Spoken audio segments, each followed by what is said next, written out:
नमस्ते। आज मैत्रीबोध परिवारतर्फे संपूर्ण कर्जत आणि नेरळ तालुक्यामध्ये डिझास्टर मॅनेजमेंट म्हणजे आपत्ती नियोजन याबद्दल एक कोर्स आपण ऑर्गनाईज केला होता। याचा प्रमुख उद्देश म्हणजे असा की आपल्या आसपासचे जे लोक आहेत, पूर प्रभाव आल्यावरती आपण काय करू शकतो, कुठल्या बेसिक गोष्टी आहेत ज्या आपण आपल्या घरात अवेलेबल असलेल्या गोष्टींनी पुढे जाऊ शकतो आणि त्याचबरोबर मोठी नैसर्गिक आपदा आली तर त्यातून स्वतःचं संरक्षण करून इतरांपर्यंत कसं जावं याकरता हे सत्र होतं। या सत्राकरता खास मुंबईच्या बीएमसी डिझास्टर मॅनेजमेंट सेलचे जे प्रमुख आहेत डॉक्टर लोखंडे आले होते। त्याचबरोबर ॲडव्हान्स माउंटेनिअरिंग टीम जी सेंट्रल एनडीआरएफ बरोबर काम करते त्यांची सुद्धा टीम इथे आलेली आहे आणि त्याचबरोबर 3 डॉक्टर लोकांची टीम आहे।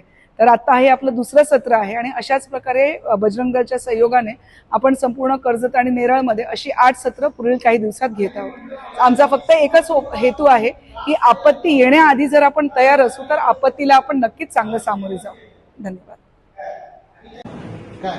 तुम्हाला कसं आहे कॅरेबिनर आहे, मी सांगितलं की याची स्ट्रेंथ 2800 kg ब्रेकिंग स्ट्रेंथ आहे। व्हर्टिकल हॉरिझॉन्टल वेगवेगळी आहे, परत की असं टेन्शन पडलं तर वेगळं, असं पडलं तर वेगळं। मग हे एक कॅरेबिनर आपण एका माणसाला वापरतोय, ह्याचं वजन किती असेल? हार्डली 50-54 किलो असेल समजा। खरं त्याला जे सेफ्टी इक्विपमेंट वापरलंय ते जवळपास 2000 किलोचं वापरलंय।